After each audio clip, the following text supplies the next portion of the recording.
Assalamualaikum warahmatullahi wabarakatuh.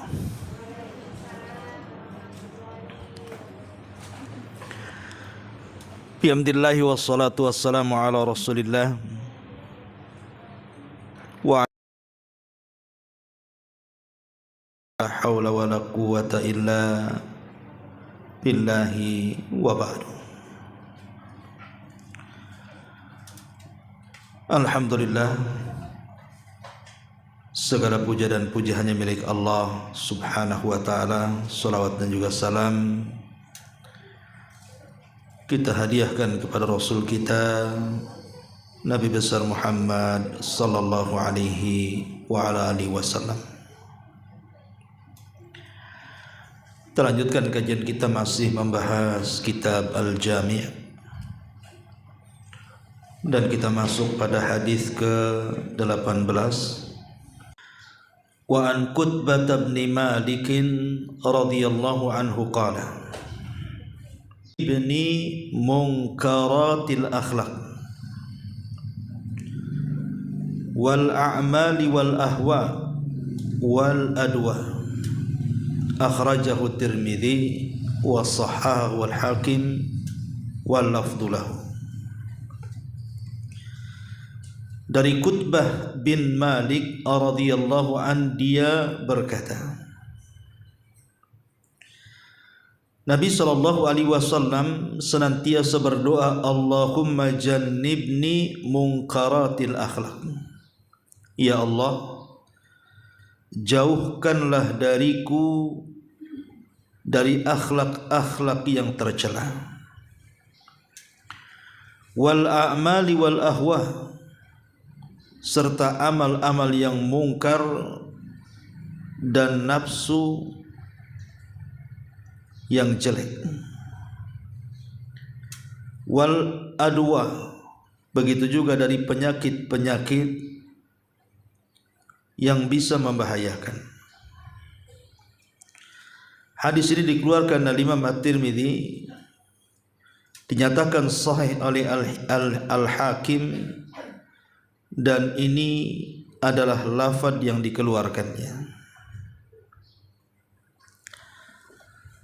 Ma'asyiral muslimat yang dimuliakan Allah Azza wa Jalla, hadis ini sangat mulia sekali,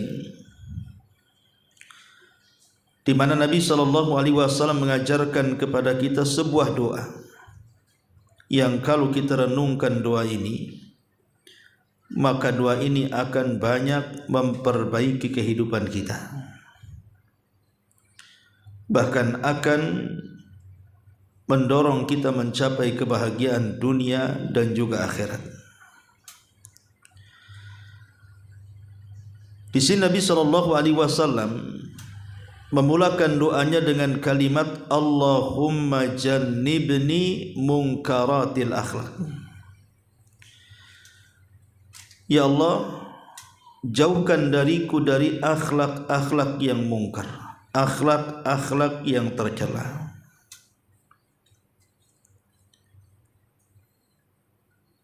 Para ulama mengatakan kalimat munkaratil akhlak maksudnya yang berkaitan dengan akhlak batin, akhlak-akhlak yang buruk yang bersarang dalam hati. Contohnya seperti sombong, hasad, dengki, pelit, suka berburuk sangka, dendam, dan yang semacamnya dari akhlak-akhlak buruk hati. Kita tahu bahwa hati yang bersih adalah hati orang-orang yang bertakwa kepada Allah Azza wa Jalla. Tapi sebaliknya, hati yang kotor adalah hati orang-orang yang fasik, munafik, kafir, dan yang semacamnya. Membersihkan hati dalam Islam itu sangat dianjurkan. Masalahnya, membersihkan hati itu tidak seperti membersihkan kotoran yang ada di sekitar kita. Kalau rumah kotor, tinggal disapu, dipel, mungkin beberapa kali sudah bersih. Begitu juga mobil, bawa aja ke karwas. Atau alat-alat masak yang habis digunakan, tinggal dicuci saja, sudah bersih kembali. Tapi hati yang kotor itu tidak bisa dibersihkan seperti itu. Gak mungkin ibu minum sunlight kan supaya hatinya bersih. Hati bersih itu hanya Allah subhanahu wa ta'ala yang bisa membersihkannya. Karena hati yang bersih itu berkaitan dengan taufik, dengan hidayah. Selama orang mendapatkan hidayah Allah akan kebersihan hatinya, maka tidak ada yang bisa mengotorinya. Tapi selama Allah subhanahu wa ta'ala tidak membersihkan hati kita, maka selama itu akan kotor dan tidak ada yang sanggup membersihkannya. Makanya di antara sebab pembersihan hati adalah dengan memperbanyak doa. Lah doa inilah yang diajarkan Nabi SAW. Allahumma jannibni munkaratil akhlak. Ya Allah, jauhkan dariku dari akhlak-akhlak yang tercela, akhlak-akhlak yang mungkar yang bersarang dalam hati. Karena semua perbuatan maksiat dan dosa itu berawal dari hati. Seseorang menggibah saudaranya itu karena ada hasad dalam hatinya. Seseorang mencaci, memaki, mencela, merendahkan dan menghinakan itu karena sudah ada kebencian dalam hatinya. Seseorang melakukan kezaliman dengan lisannya, dengan tangannya, itu karena ada dendam dalam hatinya. Jadi semua perbuatan badan itu diawali dengan hati. Itulah yang dikatakan Nabi SAW, wa idza fasadat fasadal jasadu kullu. Kalau hati seseorang itu rusak, maka seluruh jasadnya akan rusak. Maka pandangannya juga akan rusak, pendengarannya akan rusak, cara bicaranya akan rusak. Bahkan langkah kaki pun akan dilangkahkan ke tempat yang rusak-rusak. Ma'asyiral muslimat yang dimuliakan Allah subhanahu wa ta'ala. Kemudian wal a'mal. Di sini ada kalimat wal a'mal. Maksudnya akhlak-akhlak lahiriah. Kalau munkaratil akhlak itu kan akhlak-akhlak buruk batin. Kalau wal a'mal maksudnya akhlak-akhlak buruk yang tampak, yang dilakukan oleh badan seseorang. Contohnya seperti apa? Banyak contohnya. Orang yang akhlaknya buruk, contohnya seseorang memukul, seseorang membunuh, seseorang mencaci, memaki. Dari akhlak-akhlak lahiriah yang tampak oleh kedua mata kita. Berzina, minum khamr, mencuri, melampaui batas dalam menyakiti, dan yang semacamnya itu disebut al-a'mal di sini. Jadi kalau munkaratil akhlak maksudnya akhlak buruk hati, kalau wal a'mal maksudnya akhlak buruk badan. Dan dua-duanya tercela. Didahulukan akhlak buruk hati yang tadi saya katakan duluan. Hatilah yang kemudian menggerakkan badannya. Makanya di sini Nabi mendahulukan dengan akhlak buruk hati. Baru kemudian akhlak buruk yang ditimbulkan oleh amalan kita. Bicara tentang akhlak buruk baik dalam hati ataupun dalam badan kita. Tentu manusia ketika melakukan keburukan itu bukan tidak ada sebab. Mesti ada sebab kan. Apa yang menyebabkan manusia itu berakhlak buruk? Pertama, tabiatul insan. Memang tabiat manusia. Tabiat manusia yang terdorong dari hawa nafsu. Yang Allah katakan, wa inna nafsa la ammaratum bisu. Sesungguhnya jiwa ini selalu mendorong kepada keburukan. Muncul tabiat buruk. Lah tabiat buruk ini ya bisa dihilangkan, tapi agak sulit karena tabiat ini biasanya selalu dilakukan.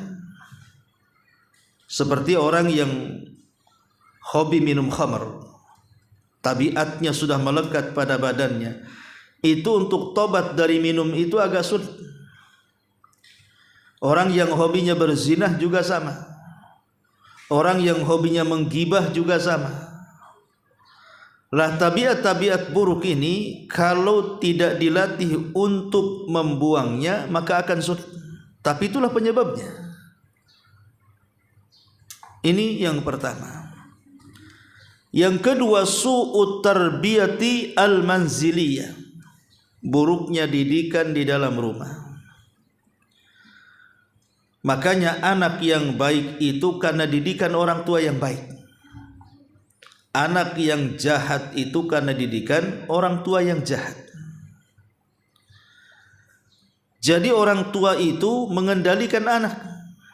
Kalau memang dari kecil anak ini dididik dengan kebaikan, sekalipun satu hari Allah takdirkan dia terjerumus kepada keburukan, maka dia pasti akan kembali kepada kebaikan. Tapi kalau didikan keluarga itu memang sudah jahat dari kecil, tidak pernah mendidik akhlak, maka kalau mereka setelah besar terjerumus kepada kejahatan akan sulit untuk ditarik bertobat.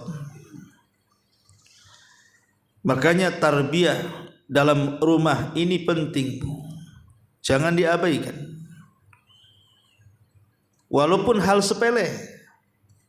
Mungkin dari kecil ibu sudah menanamkan dari kawannya kalimat yang buruk, langsung ditegur, dikatakan kepada anaknya, jangan lupa baca basmalah, jangan lupa dengan tangan kanan, atau ketika masuk rumah jangan lupa memberi salam, dan begitu seterusnya. Ini kalau dididik itu akan menjadi tabiat baik kalau dia sudah dewasa.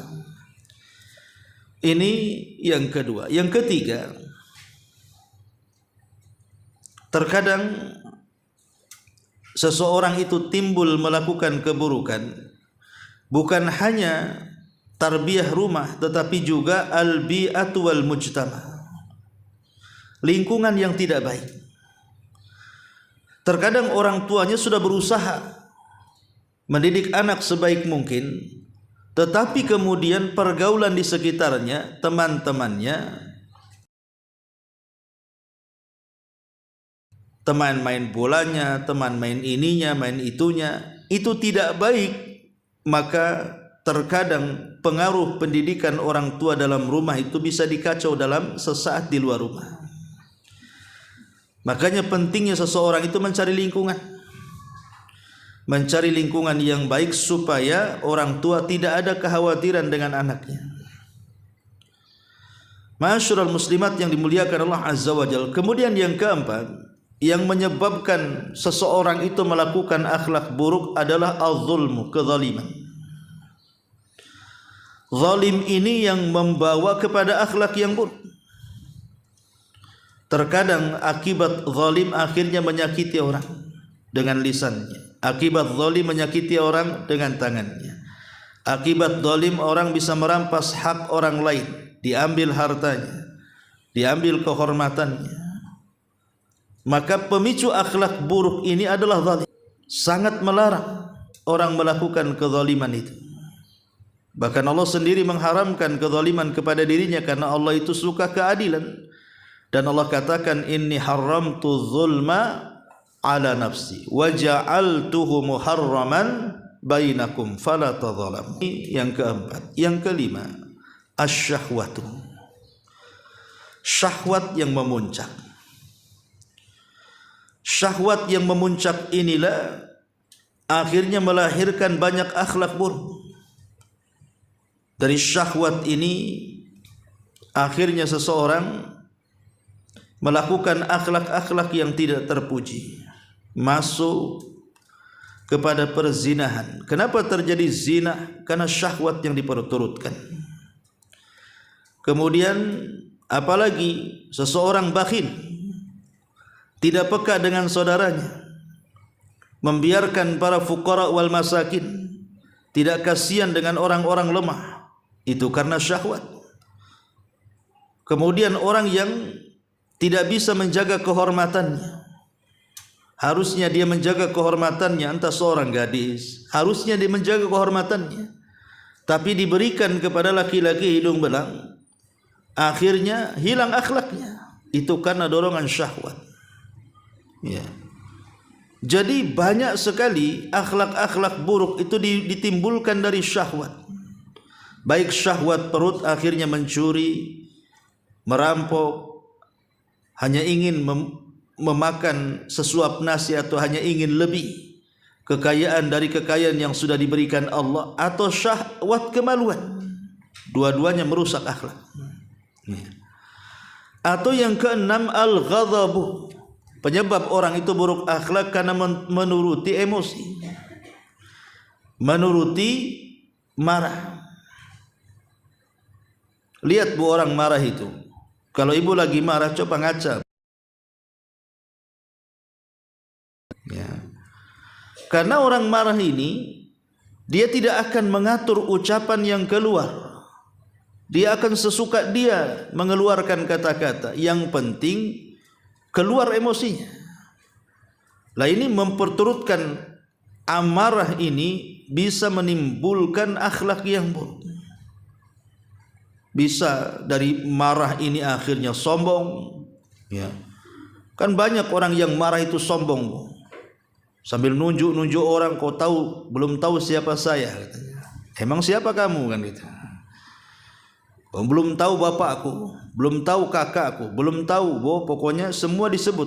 Timbul sombong, timbul hasad, timbul permusuhan, timbul kebodohan.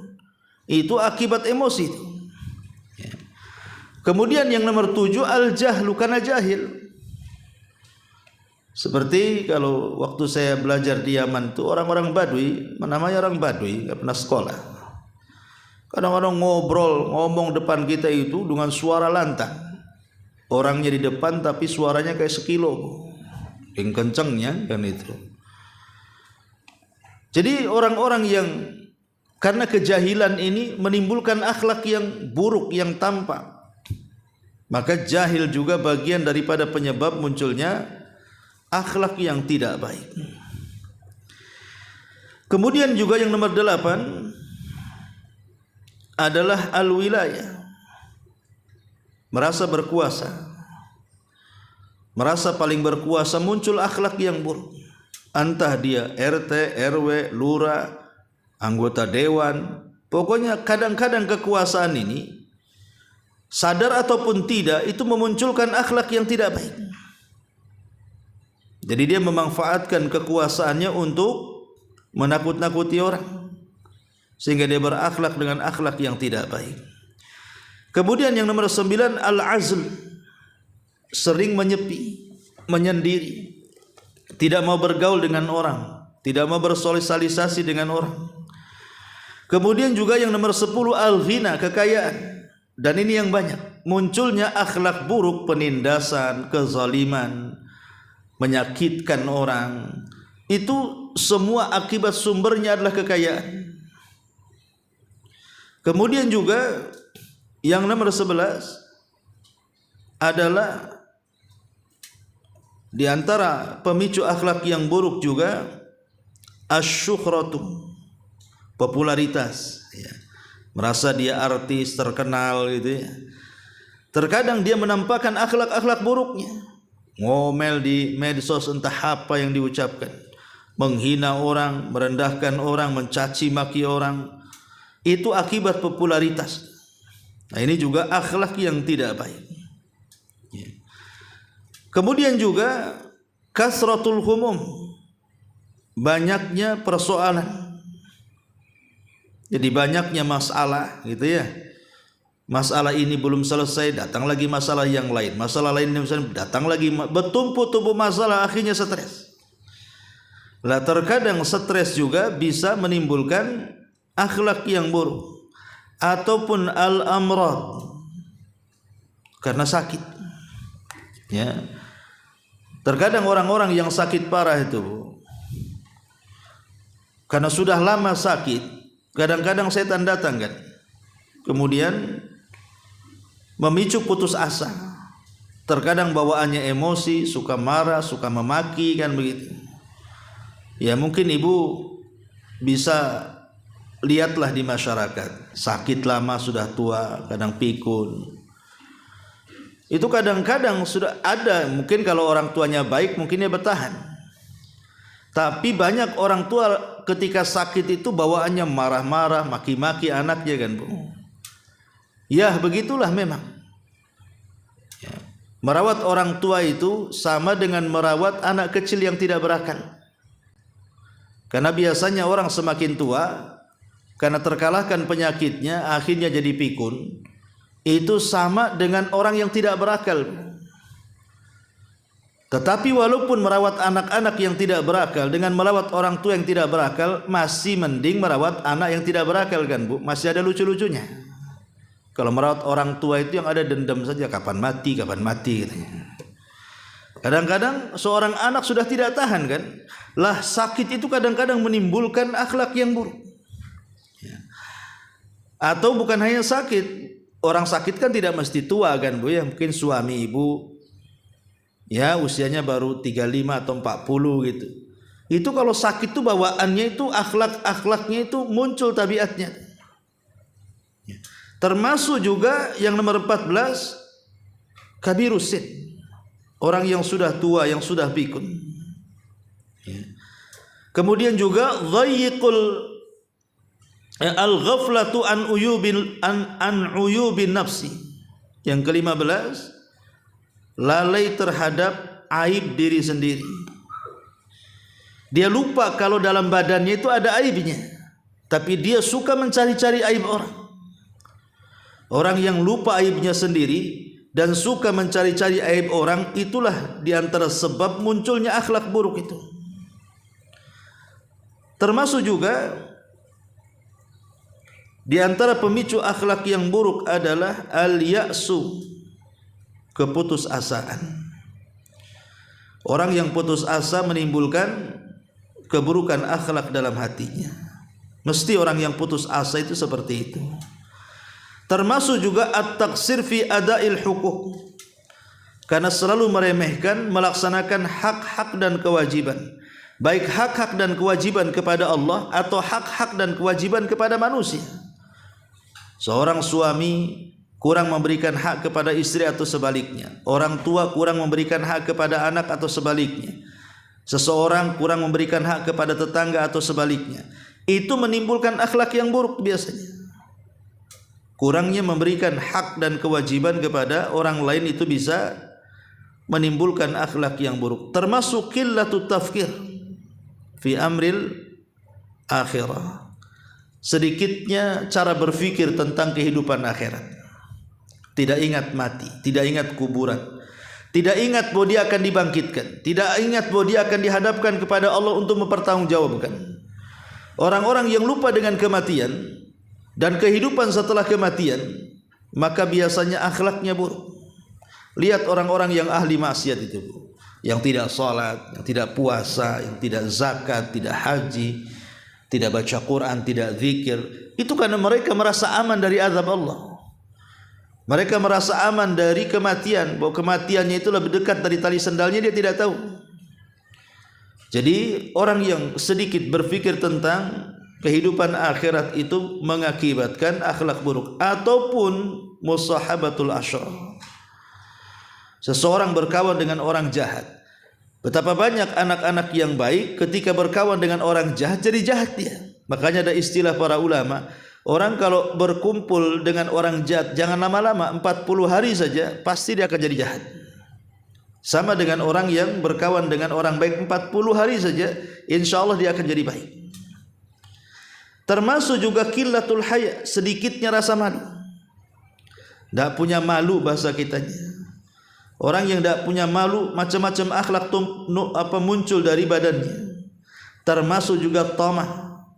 Seorang yang terlalu tamak dunia, maka juga akan mengakibatkan munculnya banyak akhlak buruk. Termasuk juga dha'ful iman. Iman yang kurang. Dan iman itu kan bertambah dan berkurang. Kalau bertambah itu karena banyak taat, kalau berkurang karena banyak maksiat. Lah ketika kemudian seseorang itu turun imannya karena terlampau banyak maksiat, itu dipastikan akan berakhlak dengan akhlak yang buruk. Dan banyak lagi sebab-sebab kenapa kemudian seseorang itu bisa berakhlak dengan akhlak yang buruk. Makanya di sini Nabi SAW mengajarkan kepada kita agar kita dijauhkan dari akhlak yang buruk, baik akhlak batin ataupun akhlak zahir. Ma'asyiral muslimat yang dimuliakan Allah Subhanahu wa taala. Bicara sedikit akhlak buruk, kita tahu bahwa akhlak itu berkaitan dengan adab. Dan adab ini bermacam-macam bentuknya. Ada orang yang tidak punya adab dengan Allah. Ada orang yang tidak punya adab dengan Rasulullah. Ada orang yang tidak punya adab dengan orang tua. Ada orang yang tidak punya adab dengan guru. Ada orang yang tidak punya adab dengan kawan. Ada orang yang tidak punya adab dengan tetangga. Lah itu kesemuaannya adalah akhlak-akhlak yang tidak baik. Makanya Nabi SAW berdoa di sini, Allahumma jannibni munkaratil akhlak wal a'mal. Ya Allah, jauhkan dariku dari kemungkaran-kemungkaran akhlak, maksudnya yang ada dalam batin, dan wal a'mal, dan akhlak-akhlak yang buruk yang ada di dalam lahiriah kita atau zahiriah kita, badan kita. Ini poin yang pertama. Rasul meminta kepada Allah Subhanahu wa taala agar dijauhkan dari akhlak buruk. Kemudian poin yang kedua, wal ahwah, dan jauhkan dariku agar tidak memperturutkan hawa nafsu. Ma'asyiral muslimat yang dimuliakan Allah Azza wa Jalla, ini lebih bahaya lagi. Memperturutkan hawa nafsu ini lebih bahaya. Kenapa? Sebab seluruh maksiat, baik dari tingkat syirik yang paling tinggi sampai kepada tingkat rendah, dosa-dosa kecil, itu berawal dari memperturutkan hawa nafsu. Seseorang ketika memperturutkan hawa nafsu, akhirnya dia bersumpah kepada selain Allah, datang ke kuburan meminta-minta, datang ke dukun, percaya dengan tangkal dan jimat, maka memperturutkan hawa nafsu seperti ini bisa masuk kepada kesyirikan. Karena ingin kaya, akhirnya nafsunya mendorong datang sana ke dukun beli jimat. Ingin kaya insan, akhirnya datang ke paranormal. Ingin sembuh total, datang ke dukun. Itu kan karena memperturutkan hawa nafsu, dia tidak tahu dampaknya. Bahwa di balik itu bisa terjerumus kepada kesyirikan. Ataupun seseorang yang memperturutkan hawa nafsu bisa jatuh kepada bid'ah. Dia tidak mencukupkan apa yang datang dari Rasul sallallahu alaihi wasallam, dia buat baru pula. Jatuh dengan hawa nafsunya kepada bid'ah. Atau memperturutkan hawa nafsunya sehingga melakukan dosa besar. Jatuh ke zina, jatuh ke minum khamr, jatuh kepada perbuatan-perbuatan fasik, ataupun kepada as-saghair, dosa-dosa kecil. Bahkan bisa saja kemudian memperturutkan hawa nafsu itu bisa mengeluarkan pelakunya dari Islam. Makanya Nabi SAW sampai mengatakan dalam sebuah hadis, Nabi SAW, bahwa walaupun hadis ini sebagian ulama melemahkan bahkan dicantumkan dalam kitab Arba'in Nawawi, tapi maknanya benar. Ya.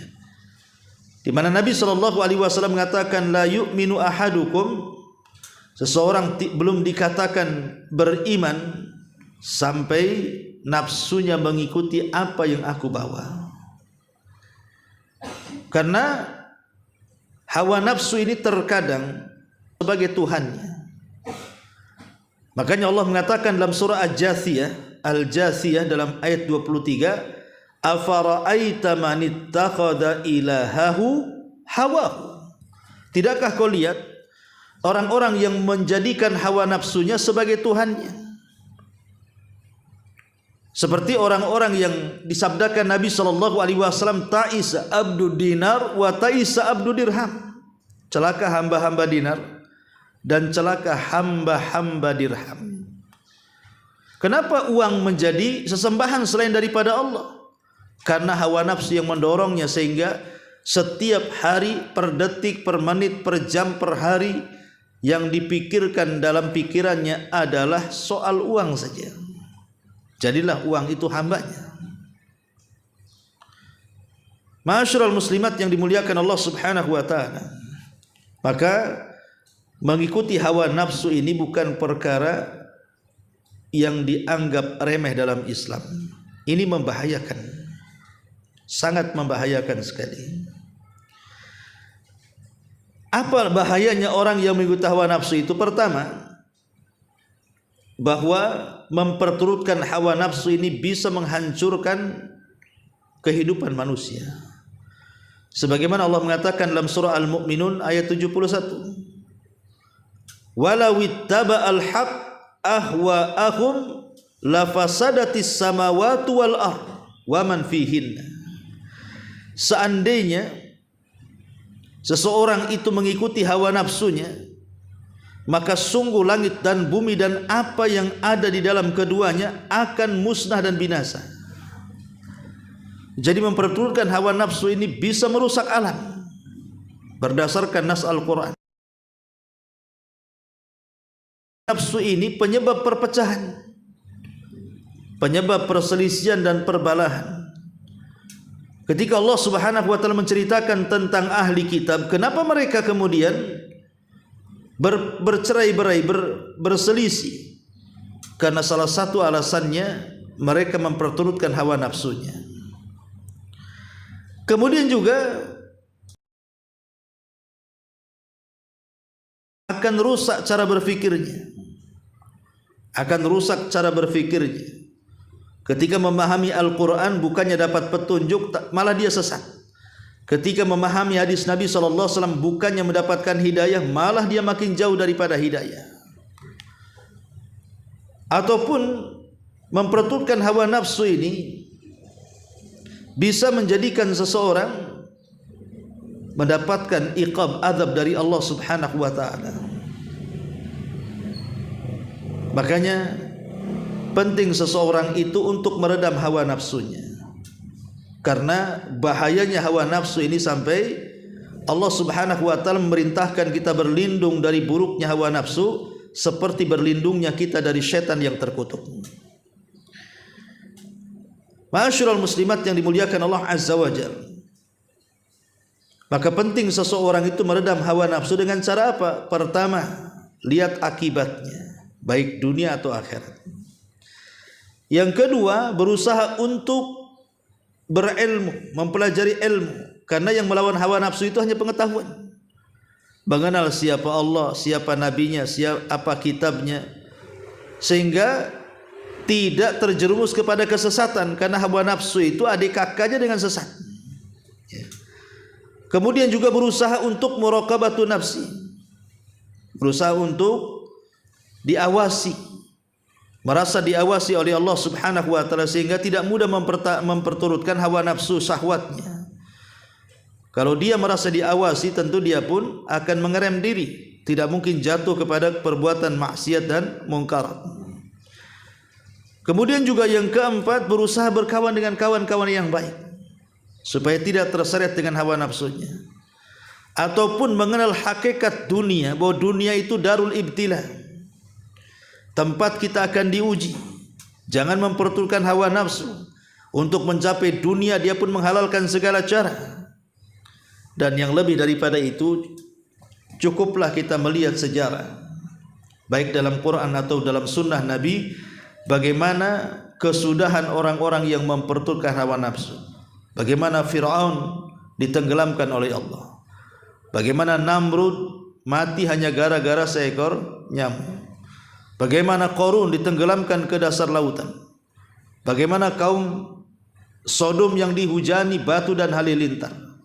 Kita lihat kisah-kisah itu. Itu semua terjadi karena memperturutkan hawa nafsu. Makanya dalam doa ini Nabi SAW juga meminta kepada Allah agar dijauhkan untuk tidak memperturutkan hawa nafsunya. Ya. Ma'asyiral muslimat yang dimuliakan Allah Subhanahu wa taala. Kemudian yang terakhir, wal adwa. Dan kita meminta kepada Allah agar dijauhkan dari al adwa, berbagai macam penyakit. Kita tahu bahwa manusia tidak lepas dari penyakit, baik ringan ataupun berat, karena itu sudah bagian daripada ujian Allah Subhanahu wa taala. Yang namanya sakit itu sebuah kepastian, sama dengan kematian sebuah kepastian. Karena manusia tidak mungkin sehat selamanya, tapi juga tidak mungkin sakit selamanya. Terkadang sehat, terkadang sakit. Itulah manusia. Tetapi sakit atau penyakit yang diturunkan oleh Allah Subhanahu wa taala kepada kita, itu bagian daripada ujian Allah Subhanahu wa taala kepada kita. Terkadang penyakit itu diturunkan dalam bentuk ujian. Terkadang penyakit itu diturunkan dalam bentuk teguran. Terkadang penyakit juga diturunkan dalam bentuk hukuman, azab. Tergantung orang yang diberikan penyakit, apakah dia orang baik atau orang jahat, apakah dia orang soleh atau orang toleh, apakah dia orang yang beriman atau orang kafir. Maka kita bisa membagi-bagi, oh ini penyakit, yang ini khusus, boleh jadi ini teguran, oh boleh jadi ini ujian, oh boleh jadi ini hukuman. Begitulah Allah Subhanahu wa taala ketika mengirimkan ujian berupa penyakit ini. Lah karena penyakit sendiri datang dari Allah Subhanahu wa taala dan kita yakin setiap penyakit itu ada obatnya. Maka kalau orang bisa bersabar dengan penyakitnya dan mengharap pahala Allah Subhanahu wa taala, boleh jadi itu sebagai penggugur dosanya. Kata Rasul, ma yusibul muslimin nasabin wala wasabin wala hammin wala haznin wala adhan wala ghammin hatta syaukati yushakuha illa kafarallahu biha min khataya. Tidaklah seorang muslim ditimpa dengan keletihan, penyakit, kekhawatiran, kesedihan, demikian juga gangguan dari orang lain, kegelisahan hati, sampai kepada duri yang tertusuk dalam badannya. Kalau dia sabar mengharap pahala Allah, Allah pasti akan menghapuskan dosa-dosanya. Makanya tidak boleh seseorang itu mencela penyakit, Bu. Dahulu di zaman Nabi SAW ada seorang ibu namanya Ummu Su'aib. Ummu Su'aib. Ummu Su'aib ini atau Ummu Sa'ib, ketika itu Allah Subhanahu wa taala takdirkan dia sakit kepala, Bu. Karena sakit kepala orang dulu kan agak sulit disembuhkan dibandingkan sakit kepalanya ibu-ibu sekarang kan. Kalau sakit kepalanya ibu-ibu sekarang ini tinggal dikompres uang 100 saja itu biasanya hilang demamnya. Jadi Ummu Sa'ib ini dia sedang sakit parah, kepalanya sakit sekali. Kemudian dia ikat kepalanya. Ketika Nabi SAW masuk ke rumah Ummu Sa'ib ini, Rasul heran, kenapa kok bisa diikat kepalanya tuh? Dan Ummu Sa'ib ini mencela penyakitnya dan mengatakan al-humma la barakallahu fiha, al-humma la barakallahu fiha, al-humma la barakallahu fiha. Sambil memegang kepalanya dia pun mengatakan sakit demam yang tidak ada keberkahan baginya, sakit demam yang tidak ada keberkahan baginya, sakit demam yang tidak ada keberkahan baginya. Maka Nabi SAW mengatakan, ya umma sa'ib la tasubil humma, jangan kau cela penyakit humma, demam itu. Fa innaha tudhibu khataya bani Adam kama yudhibul qir khabathal hadid. Kata Nabi SAW, karena ingat, boleh jadi jangan kau cela demam, jangan hilangkan dosa anak Adam sebagaimana alat pemanas besi mampu menghilangkan karat besinya. Jadi penyakit ini memang datang dari penyebab gugurnya dosa-dosa kita, sehingga ketika kita berjumpa dengan Allah jangan-jangan tidak punya ada kesalahan lagi. Masalahnya bukan di situ, walaupun kita sudah tahu bahwa penyakit ini bisa mengangkat derajat, menghapuskan pahala, menghapuskan dosa, menambah pahala gitu.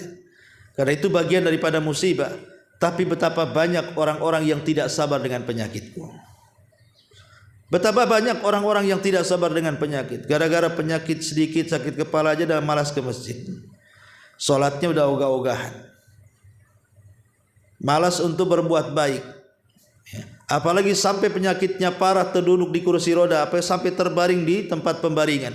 Terkadang setan lebih dekat kepada dia, akhirnya putus asa, mencela orang, bahkan mencela diri sendiri, rasanya tidak ada gunanya. Pikirannya hanya menghayal saja, ingin seperti orang lain, bisa berjalan, bisa melihat kondisi di luar sana. Bahkan banyak orang-orang yang terkena penyakit ini karena putus asanya, akhirnya ingin mengakhiri dirinya, berangan-angan ingin mati lebih cepat, lebih baik dibandingkan hidup. Inilah yang bahaya masalahnya. Ya, ketika seseorang tidak sabar menghadapi penyakit, ini yang bahaya. Dari situ Nabi SAW berdoa di sini. Ya, Allahumma jannibni munkaratil akhlaq wal a'mal wal ahwa wal adwa. Ya, minta dijauhkan, jangan didekatkan dengan penyakit. Walaupun penyakit itu pasti akan datang kepada kita dalam bentuk penyakit apapun, tetapi kita berusaha kepada penyakit. Karena kalau sudah tertimpa penyakit, terkadang ada orang yang tidak sabar, akhirnya putus asa. Ketika tipu putus asa itulah maka setan bisa menyesatkan dalam kehidupannya. Inilah diantara doa yang diajarkan Nabi SAW, kalau kita renungkan dan kita amalkan, maka dengan satu doa ini bisa merubah semua akhlak kita yang tadinya buruk menjadi baik, bahkan penyebab kebahagiaan dunia dan akhirat kita. Wallahu a'lam bishawab. Ini satu hadis saja. Silakan kalau ada yang mau bertanya sebelum saya tutup.